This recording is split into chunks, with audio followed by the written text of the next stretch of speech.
Hey, good morning, and welcome to a special. I guess it's Tuesday morning edition of Illegal Formation Reacts. We usually do this show Monday nights.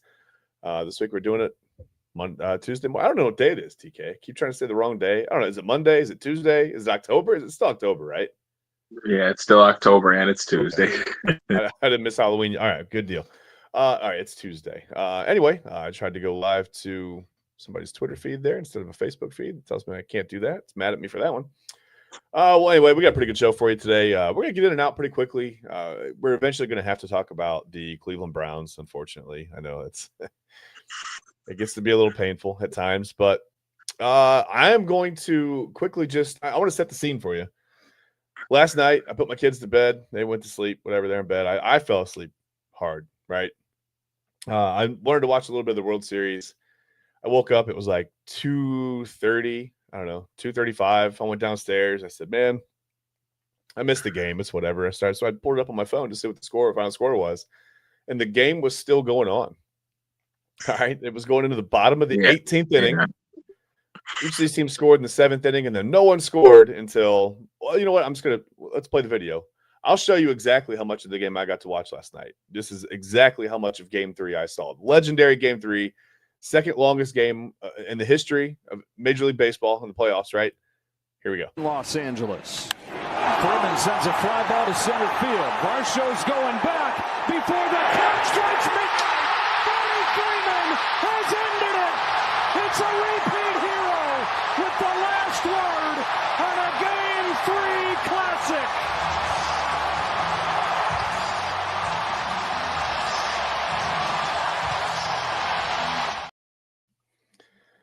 So there I was, 2:50 a.m. Eastern Standard Time, just before midnight out in LA. And I'm sitting down, I got my snacks, I got my drink, and I'm ready to watch the rest of this crazy World Series game. It's been going on for 6 hours and 39 minutes. And that's what I saw. And I didn't even take a bite of my snack. I hadn't even opened my drink yet. That's what I saw. Kind of a legendary finish, though. It was fun. I guess if I was going to see any of that 18-inning, 6-hour, 39-minute game, I guess that was the part to see. Freddie Freeman with his second career walk-off home run. What a shot that was. My goodness. Unbelievable. Only guy to ever have 2 walk-off home runs in World Series history. That's unbelievable. Did you see what Shohei Ohtani did in this one? Meanwhile, I haven't seen it yet, but I know if I go searching for it on social media, there's going to be somebody to tell us that what Shohei Ohtani did last night wasn't that special. He was 4 for 4 with 4 extra base hits. He had 2 home runs, 2 doubles. He was intentionally walked 4 times in this one. Reached base 9 times. That set a postseason record. It tied the all-time MLB record just in general, reaching base 9 times in a game. But there'll be somebody else. And by the way, he's the starting pitcher for Game 4 of the World Series. So he's literally doing things that no one has done since Babe Ruth. I saw someone comment on social media last week, TK, after he pitched and struck out like 10 guys and hit a home run in the World Series or in the playoffs. Someone said, well, it's not that special. I mean, if someone had come along that could do this before, we would have seen this before him. It's not really that special. And I thought, could you have typed anything dumber off the end of your thumbs on social media than if someone had done this before, we would have seen? Of course, if someone could do this before, we would have seen it. But they couldn't, and we didn't, and now we are. I think that's even more of a testament to how rare that accomplishment really is when you think about it. You know, if you haven't seen it done, if you've only seen it done X amount of times, that's to be said that, hey, this is a very rare feat that very few people achieve. And he was able to do that last night. So I don't see what the gripe is. People will do any kind of mental gymnastics to avoid giving someone credit for any number of reasons. It can be, I mean, I don't even want to really get into the reasons because some of them are terrible, man. Some of them, I think people see someone that doesn't look like them and they refuse to give him credit, right? It's just like, well, he doesn't speak English in his interviews, so he's not that good. They can't be a good player. Come on, man. If anything, that may be the most damning thing about it. Yeah, I mean, that may be a reason to, hey, we might want to pay attention to him, because most of the folks that come over here that need the interpreters, they're like, hey, look, I just want to perfect my craft right now. I could care less about talking to you folks. If I can produce and I can, do what I need to do to get not only myself but my family into a better situation, that's what I'm going to do. And I can't blame them for that. I can't at all. I can't either. I can't imagine what it would be like for me personally, to go over to Japan, okay, and to play baseball in Japan and have to navigate not only, the Japanese baseball league, but all the travel, all the just living in another country, not speaking the language, but then to have people on me because I'm not learning the language quickly enough to speak it in interviews. Man, I got a lot going on here. Like, the Dodgers are paying me literally half the world's money, right, to go do this every night. I'm pitching, I'm hitting, I'm getting $700 million. Yeah, maybe I don't get it. It's deferred for a couple of years, couple of decades, whatever you want to call it. But I mean, the Dodgers are literally paying me all the money in the world to do this. Like, I'm just really trying to make sure I can hit the ball, I can throw the ball. I'm trying to be effective on the field. I would hope that would be enough, but man, people ride people for the strangest reasons. But yeah, legendary Game 3 of the World Series last night, all-time MLB postseason game, all-time finish. Freddie Freeman, another walk-off home run in the World Series. Listen, I'm a Braves fan, and I could approach this one of two ways. I guess I could be sad that, he's not doing this stuff in a Braves uniform, but he wouldn't be doing this stuff in a Braves uniform anyway, because here the Braves sit at home, right? It doesn't matter. So we would waste on the national stage. We would just be wasting this talent that is Freddie Freeman. So at least with the Dodgers, he's getting to prove that he's capable of doing these things. I couldn't be happier for the guy, man. I mean, he's just a great guy, great family. Man, just what is there to not like about Freddie Freeman? I guess if you're a Braves fan, you want to be bitter that he didn't re-sign in Atlanta. That whole situation kind of seems to not really have been his fault. Seems like a miscommunication between he and his agent for whatever reason. Lack of communication, a low ball contract offer, just not enough urgency from the front office in Atlanta. So it was definitely a right move. It was a move that he didn't want to make. I remember that very, very vividly. He did not want to leave Atlanta. His wife and family had really grown to love and enjoy the area, the people that were there. So that was definitely a tough move, but definitely the right move. Yeah. I mean, look, it's working out for him just fine. I mean, two things can be true, right? The Braves can be happy with Matt Olson at first base, who's a Gold Glove winner and a perennial, I mean, he led the league in home runs a couple of years ago. And the Dodgers fans, the Dodgers can be happy with Freddie Freeman there. And I think that, you can just move on as a fan and just wish a guy the best and not harbor these grudges and harbor these ill feelings for a guy just because he left your city or left your team or doesn't wear your jersey anymore, man. It's so weird. I think we've talked about it before. I'm not sure if we've talked about it on this show. I believe we have. Just how strange it is really to hold a grudge, against the guy for exercising his right in free agency. I mean, these guys are allowed to do this. They're allowed to go out and seek the best contract and make the most money that they possibly can and do the best they can for their families. And really, I mean, they don't have to justify it. They're allowed to just do whatever they want. Man, if it's LeBron James and he's just always wanted to play for the Lakers and, so he goes and signs in LA, who cares? Why do we think we get to dictate what these guys do and where they go and where they sign and who they're loyal to? I mean, who cares about any of that, man? Just enjoy it while you have it. Exactly. In LeBron's case, we had 4 straight finals trips here in Cleveland. Just appreciate the show, man. I mean, it doesn't happen very often. Like, stop being bitter and just hold on to what you've got, Please, right? stop. Yeah, don't be grasping for straws of things you don't have or things you wish you had. Just enjoy what you've got while you've got it, and when it comes to pass for whatever reason it is, just let it go. Let it go. Anyway, like I said, Dodgers win Game 3, 6-5. They're up 2-1 now. Blue Jays, I mean, they can fight back. They're a good football team. They're a good baseball team. They put runs up in Game 1 like they're a football team, but yeah, they're a good baseball team. I mean, they can fight back in this one, but it feels like the Dodgers have really kind of turned the corner in this one. Momentum is definitely on LA's side. You got Shohei Ohtani going in Game 4. I mean, we'll see what happens, but I feel like the Dodgers are headed toward yet another World Series title.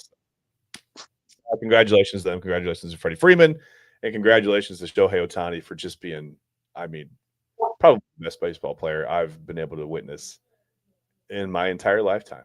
So there's that. Anyway, we'll move on. That was the good news. And that wasn't even really that good of a news, right? I mean, if you're in Northeast Ohio, who cares what the Dodgers are doing, right? Who cares? But that was the good news of the show. Now we're going to move on to the bad news. You take the good with the bad, and you get what you get. You don't throw a fit, right? Well, I don't know, TK. We might throw a fit. We got to talk about the Browns on Sunday. They lost 32-13 to the Patriots. Loss in that 32-13 loss was, I think, maybe one of the strangest. The safety on Dylan Gabriel, where he just sort of was standing in the end zone. I don't know, just threw it to the chain gang over on the sidelines, holding the sticks. And I mean, I guess there are multiple ways to pick up a first down. I guess if you complete a ball at the marker, maybe one of those guys makes a catch. If he gets his feet in, they might count it. I don't know. I mean, but maybe Dylan Gabriel pulled it to it and said, "Hey, look, I just couldn't really see down the field. I threw to where I thought someone might be." I don't know. That was hardly the worst of what happened on Sunday, but just watching the game back through and really trying to like analyze what happened and assess what happened and just try to compute it in my own head. That play just keeps it runs over and over and over again in my mind as like maybe the end of the Dylan Gabriel experiment for me. Anyway, I'm done. I've seen enough. He's not a starting NFL quarterback. I don't care if you drafted him where starting NFL quarterbacks come from. I don't care how much you think you can develop quarterbacks. I do not care. I've seen enough. Dylan Gabriel is not a starting quarterback in this league. He might be a great backup. Okay. He might be a guy that can come in and give you some I'm trying to find the silver lining here, TK. Some really good handoffs. Maybe get a spark off the bench, maybe. Maybe, yeah, by turning around and giving the ball to Quinshon Judkins and saying, go, I don't know. Maybe some short passes because he doesn't really seem to have what it takes to throw the ball down the field. 73 miles per hour and all the NFL combine stuff. And I don't know where that went. I don't know what that equates to. I don't even know what that means really in the whole course of anything. TK, do you feel the same way I do? The deep ball that he tried to throw over on the left sideline. I think it was sometime in the third quarter. I think it was after the Robert Spillane interception. Yeah. It literally broke my heart into a million pieces because it looked like he had to gather damn near every ounce of strength in him to let that ball rip. And it only went about 35 or 40 yards. And it was just the ugliest quacking duck that I had seen in quite some time. I really didn't want to get to this. I just wanted the kid to come in, be decent, run the offense well, and we get a few wins with him. I really wanted this kid to play well. I didn't want to go into the groupie mode of, put Shadori in. I didn't want to do that because, like I've always said, the front of the jersey will always hold more weight than the back. I understand that may not be the case in an auction, but this isn't that. This isn't that at all. I'm worried about my team. I'm not worried about prestige. I'm not worried about, who exactly is it going to be who leads us out of this hellhole. I just want to get out. Yeah. I just want to get out. And seeing that performance yesterday, and I just knew that he was going to be on the thinnest leash possible.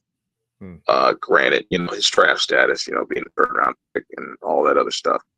Yeah. But I just knew that it was going to take one miserable game for the floodgates to come out with all types of negativity. Oh my God, he can't do it. He's too small.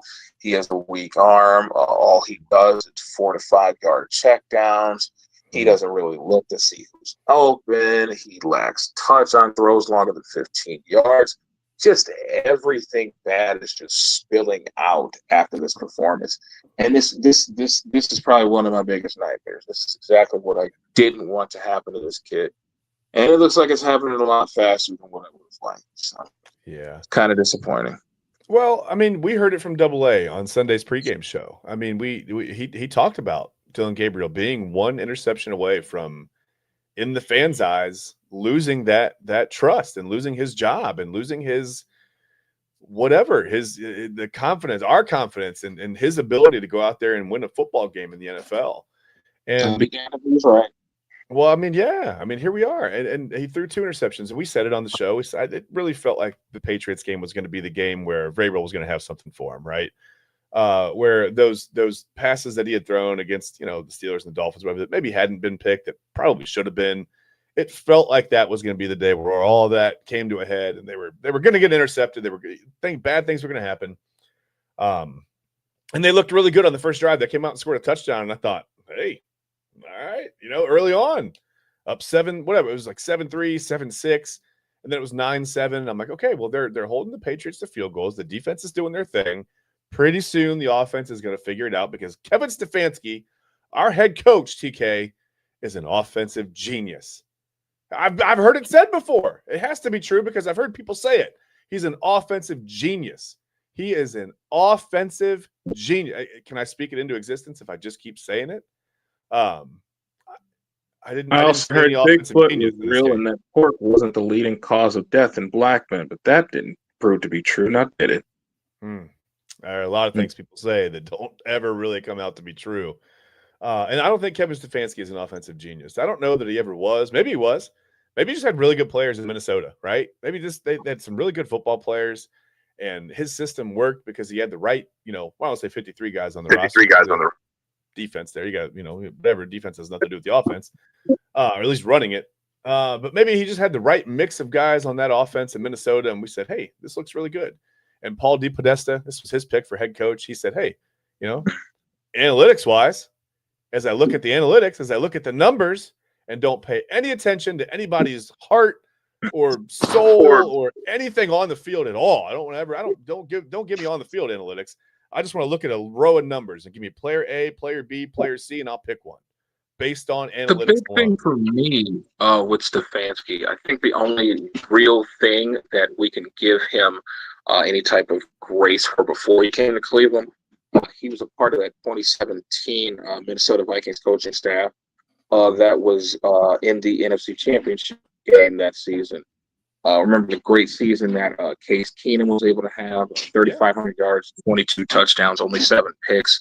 He was a big part of that offensive coaching staff that was able to keep the ship sailing after the Sam Bradford injury that got them into the conference championship game that year, which is also very strange to me because he was here in, I believe, 2021.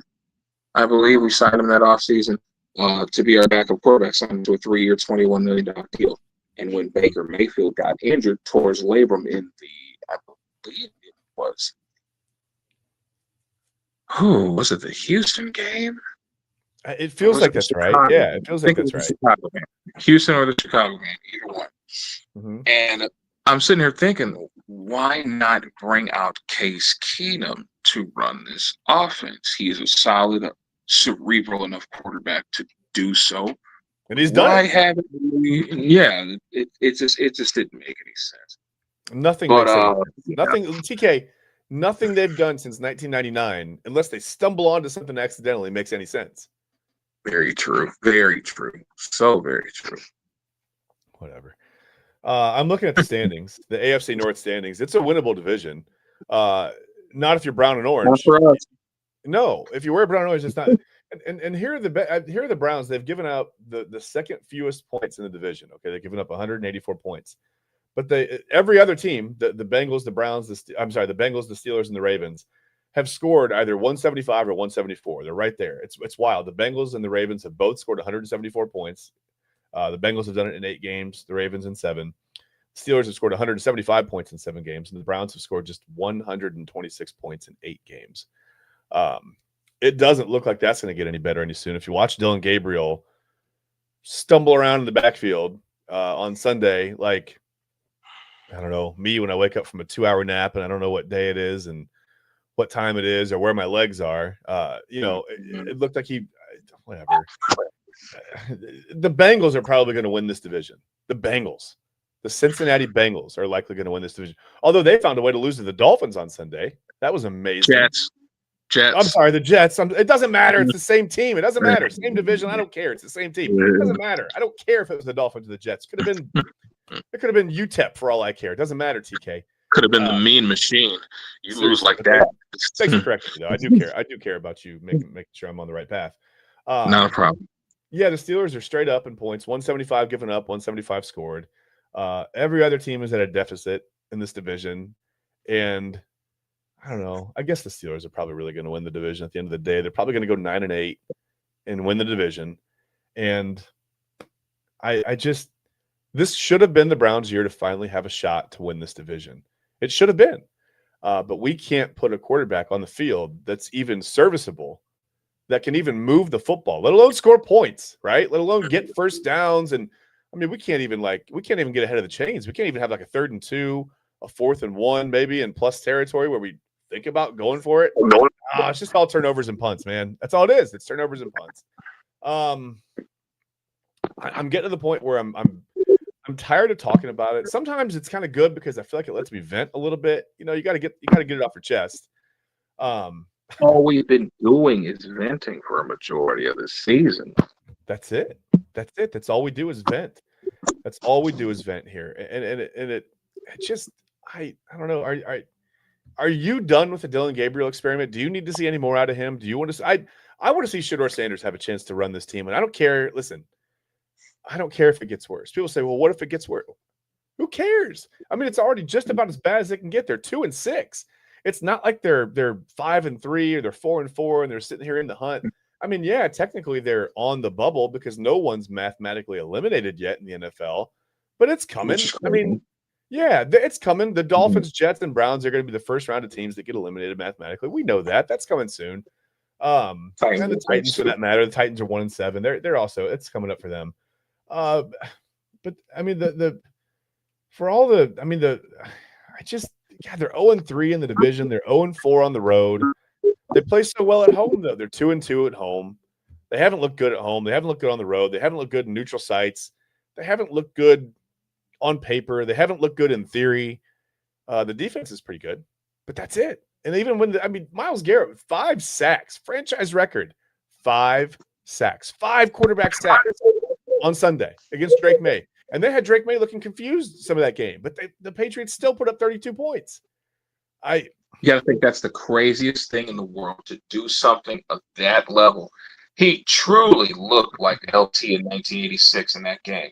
And we only could talk about it for 5 or 10 seconds because it didn't mean anything. It didn't mean anything. How does one guy have 5 sacks? He literally destroyed that entire line. He gave everybody a piece. He gave Will Campbell some. He gave Michael Wenwu some.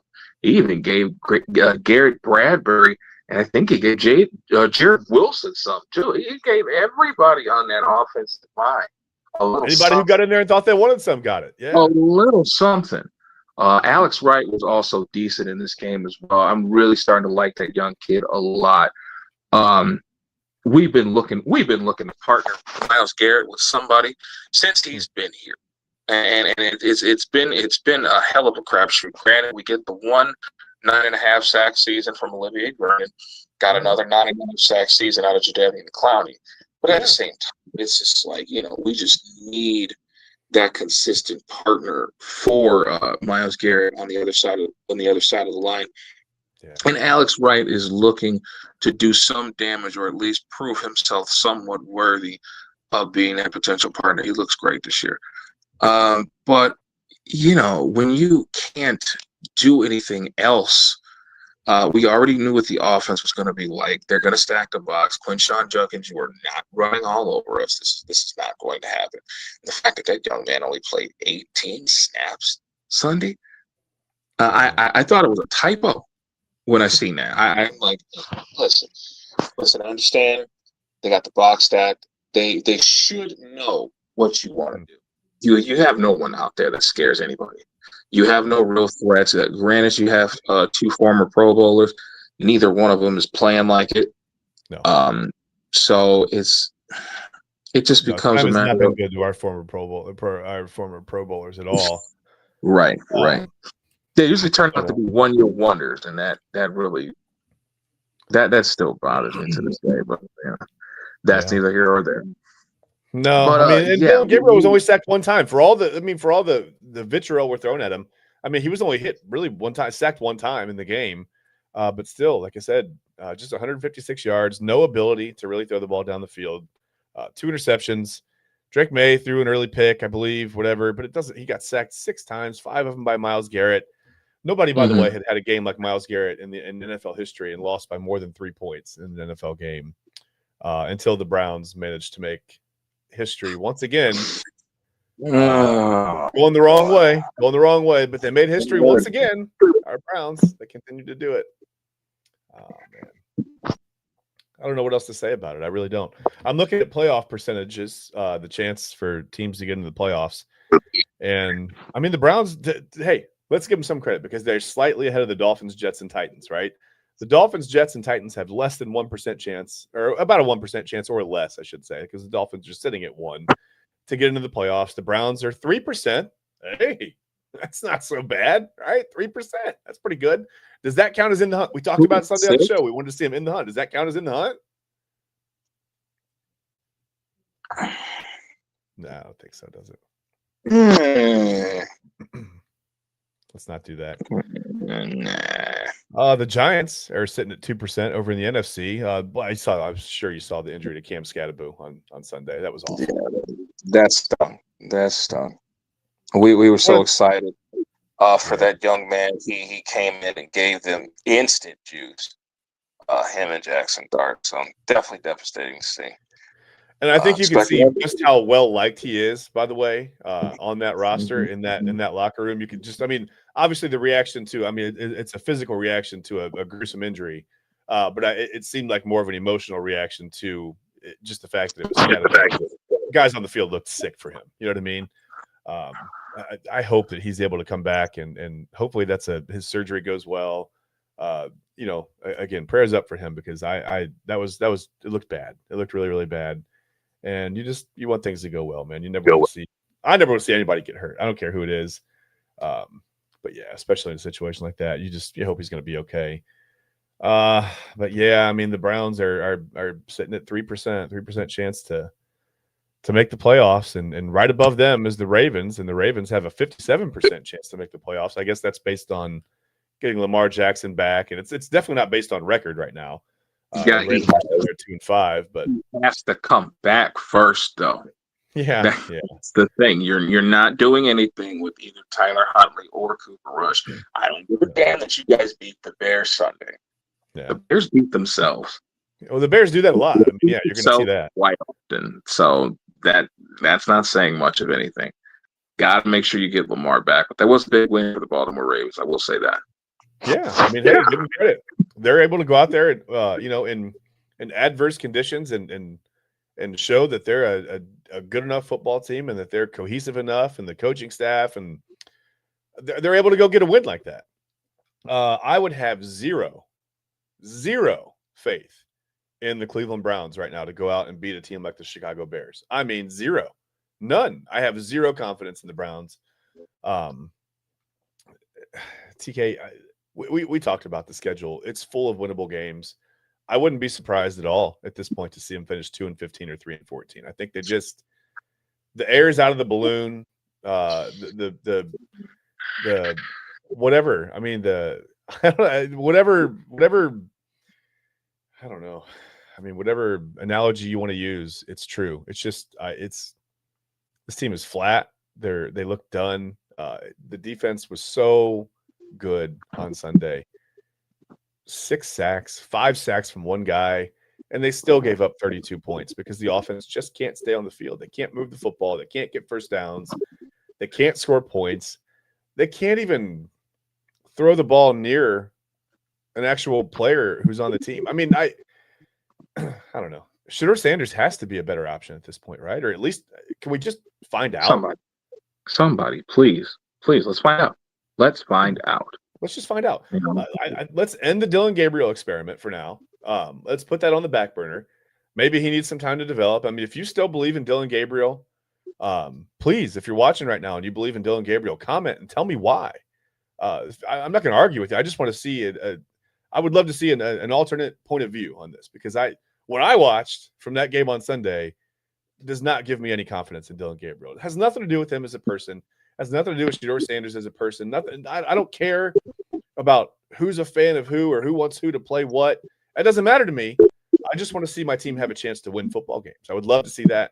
I want the guy out there that gives them the best chance. I don't care if it's Shedeur Sanders. I don't care if it's Dylan Gabriel. Listen, I don't care if Kevin Stefanski has to suit up and go run his damn offense himself. It doesn't matter to me. I just want to see whoever gives them the best chance to win football games out there taking snaps from whoever is at center. I don't care. Going forward, that offensive line is a complete mystery. We don't know what's going to – we have no idea what that's going to look like next year. That's another thing that has me a little bit freaked out because there's no cohesiveness there. So even if we do happen to get a quarterback going, these last – what do we have? What is this hell that we have left? 9 games left, right? 9 games left on the season. If we do happen to get a quarterback going for that time period, TK, by the time they come back to OTAs and training camp and everything else next year, the offensive line is going to look completely different, which is going to pretty much render the offense completely different. Again, as I look at that, if Kevin Stefanski is still here for that, that is something that gives me zero confidence, zero faith. I don't believe that that's going to work out at all in any way. The state of this team going forward is so bad. The NFL is a league that promotes parity and quick repairs, right, to rosters, and it's like the way that it's set up with the salary cap, the way that it is, and the trade deadline, the way that it can be, and free agency. We're just stuck in this quagmire. We're just like, it's not even like the city. It's not that no one wants to come to Cleveland. No one wants to be associated with the Browns and the Haslams and Dee Podesta and Andrew Berry. And I mean, how is it that, okay, here's another thing that I need to bring up while we're on the show still. How is it that you have traded 2 of the biggest pieces on your roster, and Andrew Berry has not even we haven't even seen his face? Usually a general manager generally manages. It's in the title. It's right there. You don't have to look very far. You don't have to like Google it like Curt Cignetti and see what he does, right? He's the general manager. So if you're making these moves, and this isn't Kevin Stefanski trading roster pieces away, right? We always hear from Kevin Stefanski. He's the face of this.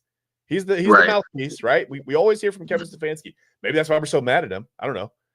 Maybe it's not him at all. Maybe it is just the roster building part of this. But why don't we hear from Andrew Berry? Why has he not come out and talked to doesn't usually like going into the midseason bye week and going into the trade deadline? Don't you want to hear from your GM to see, like, I don't know, what's afoot maybe within the organization? If there's anything that, are we buying? Are we selling? Are we tearing down? Are we building up? What are we doing? We don't know. We have no idea because Andrew Berry seems to not exist anymore. This is like the way I run an organization on Madden, right? But it's worse somehow. Trust me. I'm not a team builder. Okay. It's not, I'm not very good at that. I'm not very good at the salary cap. I'm not very good at like figuring out like, hey, in the future, I'm going to need like 3 offensive linemen. But either is Andrew Berry apparently at this point. I mean, Andrew Berry has made some masterful trades. I will give him that. But the situation that he has this offense going into next season and beyond, with the offensive line being a question, and maybe he'll figure something out, and maybe we'll all look at him like, wow, like that was genius. Maybe. I mean, I don't know, but I have no idea because he doesn't talk. He doesn't speak. TK, do you see this as a problem, or is that an overreaction for me? It can be viewed as a bit of a problem, and especially when you're not explaining exactly why these moves are being made. It just looks like things are being done for the sake of being done. The November 4th trade deadline is coming up, so hopefully we will see more of him in the future. Hopefully we'll get some insight on the moves he plans to or plans not to make. So that's another wait and see thing. We'll see what happens. We don't see him very much during the season. You'll see bits and pieces of him, sporadically during the off season. But as far as the in-season stuff, you're not going to see much of him. Hopefully we'll see some soon. Like the trade deadline is coming up, like I said. But wait, we have a Ryan Mosser sign it. We have a Ryan Mosser signing. He says, "Bro, why is TK's Wi-Fi so good right now?" And what's funny to me is this comment says on my end, it says it came through at 4:21 a.m. I have no idea what that's about. No clue why it's that. Strange. And here we go. Ryan, Ryan, you got it, buddy. He said, I've been saying it for years. Kevin and Andrew both have to go, and competence is an understatement. It really is. I mean, it is an absolute clown show. Like where we are right now. Sorry, I don't know why these comments just kind of stacked up on me. I'm not sure if you commented this a while ago or whatever, but now my Wi-Fi is acting up. TK, I think something happened there. You might have passed it on. Kevin and Andrew both have to go. I think you're right. And what's up, Brian? What's going on? How you feeling, buddy? How is it? Are you comfortable sitting over there on the commissioner's couch and watching the show? I love that you're watching the show right now. Good to see Ryan. And by the way, Sunday, even though the Browns don't play, we'll be back. Ryan and TK and I will still have a pregame show for you, and we won't have to talk as much about the Cleveland Browns. So I think you want to tune in for that because it's going to be a lot more entertaining without all the Browns talk. We're just going to go around the league, and I might try to see if we can. It's Tuesday right now, right? It's Tuesday. We discovered that. Yeah, I discovered that it's Tuesday. I'm like Christopher Columbus. I'm an explorer over here. I discovered Tuesday. Whatever. Yeah, but I might try to see if we can work out and get a guest on the show. Going forward, as we do the Around the NFL segments, I think it would be fun to keep track of and we can probably get someone to go back and keep track of our picks, and we'll keep like a running record of how we're all doing so far. I think it would be a blast to have a guest come in every Sunday and do that Around the NFL segment with us and just keep track of everyone's record and see how they're doing and see what that looks like. But I don't know. I think that could be fun. We'll maybe try to push for that going forward here. We've got a few days to try to get someone lined up. But, yeah, definitely tune in Sunday morning because we'll have the pregame show for you. It won't be Brown-centric. It'll just be kind of NFL-centric. We can talk about whatever else is going on. I'm sure maybe we can even talk about the World Series a little bit about what's going on in the World Series by then as well. So I don't know. I mean, TK, is there anything that you can say to ease my mind as we get out of here for the Browns sitting at, what did I say? 3% chance to get into the playoffs? 9 more games left, folks. It's almost over. That's all you got for me is it's almost over. Okay. All right. That's fine. I feel like I'm on the worst roller coaster ride, right, of my life. Like I'm sitting on a roller coaster and I'm in the front seat and the bugs are hitting me in the face, and it's not the experience I thought it was going to be. I thought I was going to get all these views of the surrounding countryside and hey, it's beautiful up here, but no, it's just instead I feel like I've got motion sickness. The bugs are hitting me in the face. I banged my elbow against the side of the cart, on the first turn. I'm not having any fun on this ride at all. And now I have a 3% chance to be happy at the end of it. I don't know. It's out the window. How's it 3%? It's 0%. There's a 0% chance this team will make the playoffs. Who lost is this team? Because apparently it's just reckless speculation. We give the Ravens a 57% chance to make the playoffs based on the fact that Lamar Jackson might come back and look like Lamar Jackson and not blow out his hamstring again. Hope he doesn't. So who would watch this Browns team and go, yeah, they have above a 0% chance to get into the playoffs? For sure they have an above 0% chance to get into the playoffs. This team with this roster and this coaching staff and this front office and this ownership, and my God, it's the whole thing, TK. It's not just one thing, right? The defense is pretty good. We can agree on that. That's fine. But it's the offense is bad. And then you start to pick it apart. You go, well, it's only the quarterback. Well, no, the offensive line has been awful. And going forward, they're probably going to be worse. I mean, just contractually and roster-wise, we don't know what we're going to bring in here. It's probably going to get worse, right? The wide receivers have been terrible. There's nothing telling me that going forward, that's going to get better. Harold Fenner Jr. has been pretty good. Quinshon Judkins has been pretty good. I can put some faith in those two guys. That's it. Other than defense, as far as offense goes, as far as our special team, we have no idea what special teams are going to look like going forward. Who knows who's going to kick what? I don't know how long we can rely on Bojorquez. I don't know. I have no idea there. He's been a pretty decent punter, I guess, as far as NFL punters go. That's been okay. He's kind of a weapon. But when your best weapon on offense is your punter, that's not what you want to hear. And just coaching staff is, I don't know. Jim Schwartz is pretty good. Can we get him in charge? Can we make him the head coach? Can we just please fire Kevin Stefanski and get his miserable press conferences out of here? I am so sick of hearing we got to do better. If there's anyone that doesn't know that we have to do better, I get it. It's all coach speak. They're not going to come out and say, well, here's how we're going to fix it. We're going to, we're going to change this to the. I get that. No one's going to give us the inroads to what they need to do. But I'm so tired of hearing, well, we got to do better. We got to do better. As far as running the ball, we got to do better. As far as passing the ball, we got to do better. As far as, the offensive line, we got to do better. Kevin, we know we have to do better. Stop saying it. Just please stop. Please come out and say something different. Tell me we have to do worse on defense or something. Tell me we got to subtract from somewhere to add to the offense. Just tell me something I don't expect. Get Andrew Berry in front of the press and have him explain how we could trade our day one opening day starting quarterback to a division rival who is now, by the way, in contention to win this division. Please explain it to me. Say words that make me feel better about being a fan of this team going forward. Somebody say something. Jimmy Haslam. Doesn't Jimmy Haslam love to be in front of the camera? He hasn't even come out to say anything. I think he's a little embarrassed now. He knows the damage that he's done. I don't think he wants to be. Yeah, I mean, do they have hard hats on out in Brook Park? Are they building the stadium? I mean, what are these guys doing now? Where are they at? I don't understand where we are. I don't understand where this organization is. I don't understand where I am as a fan. I don't understand any of it. I'm tired of it, man. Every week we come on here and I'm wringing my hands as I'm talking to you. Every week we come on here and we say, well, it can't get worse. And then somehow it gets worse.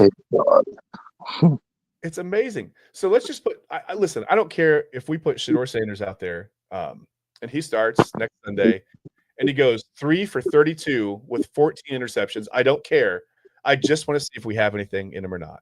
I just want to see. Can we just watch? Can we just give him like 4 weeks in a row? Dillon Gabriel's had a few starts in a row. I think we could all agree. Other than the Dolphins game, it didn't go well. I don't even know how it went well in the Dolphins. The Dolphins are just so bad. They're just such a bad franchise. And then they put 39 points on the Bengals on Sunday. I really don't understand where even the NFL is right now. Yesterday out in Atlanta for the Dolphins was a big shocker for them to go in there, after what Atlanta has been able to do these past couple of weeks. Definitely for the Jets. I mean, I mixed up the Dolphins and the Jets again. I did it again. And listen to me, I still don't care. I am at this place where I don't care. They're the same team. They're interchangeable. Their situations are interchangeable. I don't care. I did it again. I don't care. Go ahead. Sorry. Same division, same crap. It's the same thing. And somehow I feel like they'll figure it out. Both of those organizations will figure it out before the Browns will. Dolphins, yeah. The Jets, I don't know. Would you be surprised? Jets are pretty close to us. That's fine, but would you be surprised to see the Jets come out and go 10-7 before the Browns? I wouldn't be surprised at all. I mean, at all. Whatever. Not at this point. Nope. Whatever. I hope Justin Fields gets it going there. I really do. I look actually good yesterday for the Jets. Yeah. Look good. Yeah. Yeah. Hey, maybe it'll get better. Maybe he needed some adversity. He's already had so much adversity in his career. He's just a guy who I don't know. Here's a guy like John Gruden. Here's a guy here. Boom. There's a guy. Whatever. Collins. Yeah, whatever. It doesn't matter. John Madden. Here's a guy. Whatever. I just feel like he's a hard guy to not want to root for. Right? He's just so humble. He's so whatever. I get if you're a Michigan fan, you may not like him or whatever. Some people don't like him because of the Ohio State thing. I think that's weird. There's not a single Michigan guy in the NFL that I find myself rooting against. I don't care where you went to school. It doesn't matter.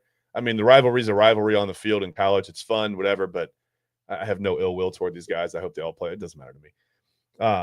But Fields is just a guy who, I don't know, I just have a hard time seeing how you can root against him. I hope he gets it figured out. I hope wherever he ends up, if it's New York, if he stays, if he goes somewhere else, I hope someone can get something figured out around him because I'd like to see him have some success. And I'd like to have something to root for past week 2 or 3 on the field, here in Cleveland. I mean, I think it'd be fun to watch the Browns in November in a game that, again, we've had it in the last couple of years here, but it seems decades off now. And it seems like it'll be decades until we see it again. But I'd like to watch a game in November that means something here in Cleveland.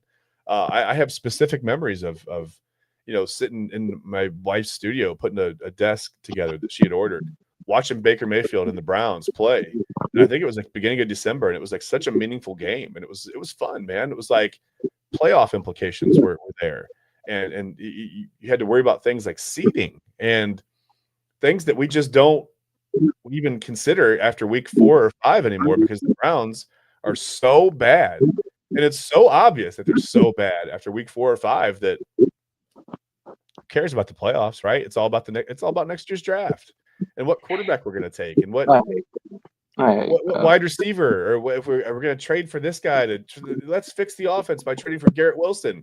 And it doesn't matter that we have a quarterback back there behind the line of scrimmage that can't throw the ball 18 yards. It doesn't matter, because Garrett Wilson is going to be really good at getting open within those little 18-yard routes, I guess.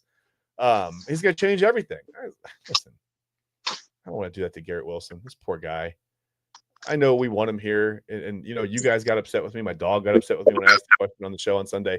But listen, I don't want to do that to the guy. I don't want to put him in. It's just, I don't know. Because what he's going through in New York is going to be the same thing here, if not worse. At least he has his old Ohio State teammate to lean on. Hopefully, like you alluded to earlier, hopefully he can get something going soon, put together some type of consistent run to at least garner himself a chance at obtaining a roster spot next season, let alone being a starter. But I think it's going to be more of the same, I think. Unless Shedeur has some type of magical run, I don't really see much going on.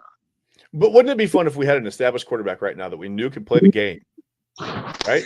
And then we could do things like that could open up our thought process. So we could go trade for a guy like Garrett Wilson, and they're going to need some offensive line help. You probably you probably want to take a left tackle, I think, with whatever first pick. But if it's not there, and you go get a guy like Carnell Tate, all of a sudden now you have a serviceable quarterback, and you've got 2 offensive weapons, right, at wide receiver, and you've got Quinshon Judkins. And I think you can go out and you can find offensive linemen in the 2nd and 3rd round that can do a decent job, as long as you have someone other than Paul DePodesta that's doing the analytics and finding these guys, and Andrew Berry and whoever else. They've proven this year's rookie class is fine. I'm not upset with Andrew Berry at all, for Mason Graham or for Carson Schlesinger. And by the way, Schlesinger, high ankle sprain on Sunday. Don't know what his status is going forward. He's not technically out yet. I don't know, but it's going to limit him. You don't play with I don't care how tough you are. You don't play with the high ankle sprain and go out there and look like you're 100%, right? Unless you're Jack Youngblood. Well, there you go. Well, but, some guys are built different, I guess, right? Yeah, about the Carson Schlesinger injury, as if this linebacking core already wasn't thin enough. It's going to get even thinner. We're gonna need a lot from Devin Bush and Jerome Baker these next coming weeks. Expect to see a little bit of Nate Watson, Mohamed Diabate, even the UDFA that we had this year just make the 53-man roster. Easton Masaronis Arnold. I hope I pronounced that correctly. I hope I did. But our linebacking core is looking super thin. Yeah. Other than the syllables, we got the all syllable crew out there. Yeah. Other than syllables, they're thin everywhere else. But yeah, I don't know. I mean, it's whatever. I expect the Browns to suddenly start giving up a ton of rushing yards here. If Schlesinger is not out there, then I don't expect good things. He's been an anchor in the middle of that linebacking crew. He's been very good. And obviously Myles Garrett is what he is. I mean, the 5 sacks on Sunday proved that he can still go out there and change a game, except it didn't change the game. I just whatever. God, I'm looking at the Colts right now, and they're 5-0 at home. They're 6-0 in the conference. They're 2-0 in their division. They're 7-1 overall. I mean, it's just what it would feel like to have a good football team to watch here. How amazing would that be? And a lot of people laughed at the idea of Callie Erson-Gordon being so hands-on as the owner of the Indianapolis Colts. I think they're doing just fine right now. Can we trade owners? That woman don't want to come to Cleveland. Don't do that to her. She don't want to come. You're right. I don't want to do that to her or Garrett Wilson. I don't want either one of them here because. But something to pay attention to. Jim, D. What if we had D down there with the headset You know, just walking up and down the sidelines. You know, as we like to say in Cleveland, it couldn't get worse. We can't say that anymore. No, we can't say that. Every week it gets worse. Every single week we say that it gets worse. Every time. Because I remember when we said, play quarterback, TK? Do you think Dee Haslam can play quarterback or no? I'm willing to give her a shot. I don't want to risk it. I don't want to risk it. Not listen, I don't care. I don't want to risk it. Let's give her 2 games coming out of the bye week. I don't care. She can learn the offense in 2 weeks. Let's give her 2 weeks. Let's go. Whatever. Hey. Whatever. I'm just looking at all the divisional standings, and it's the guys we have spread around the league that are on teams that are doing well is hurtful. Whatever. It's fine. It'll be fine. It'll be fine. They'll win 5 games this year. And do you even see 5 wins anymore? I'm thinking like 4-13 is the cap now. 4-13, 5-12, somewhere around there. Somewhere around there. What we're looking at. That's fair. Hopefully not worse, but at this point in time, does it really matter? No, I don't really think so. But yeah, if you were to think about it now, probably 4-13, 5-12. The ceiling becomes 7-10 now. That's the ceiling now, 7-10. Fun ceiling. Hey, all right, 3 games under 500. Awesome. Okay, well, let's just keep acting like we're excited to talk about the Browns every week. Like I said, join us Sunday morning for the pregame show at 11 because it's not going to be Browns centric. We'll talk about them a little bit because we have to. We're here in Cleveland. We'll mention something. I'm sure they'll make some kind of news between now and then. Maybe we'll find out more about Carson Schwarzenegger's injury. We'll find out. Oh, hold on. Ryan's got something to say real quick here. Ryan Moster says there's 2 quarterbacks that are on our team at the beginning of the season that have wins on other teams. And not very good teams either. That's the thing. Like, they have wins on teams that. Like seriously, why you piling on, son? I mean, at this point, everything you say feels like piling on to the Browns. I mean, everything you say just feels like a pile on and they pile on themselves. Really do. We're getting a new stadium, so it's going to be super fun to go 3-14 in a brand new building. I can't wait. I cannot wait for that. I can't not. All that damn money will still suck. Yeah, and by the time we get that building built, we'll be on our 60th starting quarterback. That's something to look forward to. Waste of damn money. It's just whatever. But shout out to Brook Park. Hey, whatever. You're gonna have the Browns out there. Good luck with that. All right, let's get out of here. I think that's all we have to say for the day. Like I said, join us Sunday morning. Join Ryan, TK, and I for the Inside Edge Network. Cleveland Browns, somewhat Cleveland Browns, and NFL, mostly NFL pregame show. That'll be fun. We'll try to get a guest on there. I'm not sure who yet. We're going to get somebody else on there just to go around the NFL with us and have a little bit of fun. And until then, I don't know. We appreciate you guys. I mean, we've got almost 60 viewers today. I can't believe you guys are still sticking around to listen to Browns talk. We appreciate you so much. We love you. And we'll hopefully be able to maybe soon we'll be able to talk about a winning football team, and then you guys can stick around for that. But again, thank you guys so much. We appreciate you. We will see you soon, and we will see you Sunday morning. Have a good week, guys.